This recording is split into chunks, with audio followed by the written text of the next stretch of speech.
نحمدہ ونصلی علی رسولہ الکریم، اما بعد، فاعوذ باللہ من الشیطان الرجیم، بسم اللہ الرحمن الرحیم۔ دوستو، آج کے چھوٹے سے ویڈیو کے اندر ایک اور غلطی کی نشاندہی کرنا مقصود ہے۔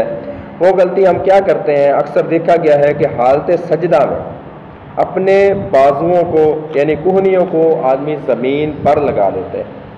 تو یہ رسول اللہ صلی اللہ علیہ وسلم نے اس حالت سے سختی سے منع کیا ہے۔ حدیث سنیے اس کے بارے میں۔ حدیث ہے رسول اللہ صلی اللہ علیہ وسلم کی، صحیح بخاری کے اندر 822 نمبر ہے اور صحیح مسلم کے اندر 493 نمبر روایت ہے۔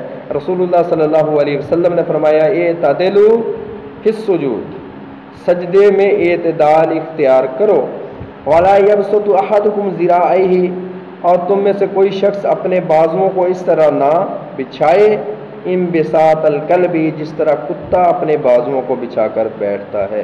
تو دیکھیں آپ نے اگر کبھی کتے کو بیٹھے ہوئے دیکھا ہے تو کس طرح اس نے اپنے ہاتھوں کا پہلے والا حصہ بھی اور کوہنیاں والا حصہ بھی سارے کا سارا زمین پر لگایا ہوتا ہے۔ تو یہ حدیث رسول صلی اللہ علیہ وسلم میں رسول اکرم صلی اللہ علیہ وسلم نے اس سے منع فرمایا ہے۔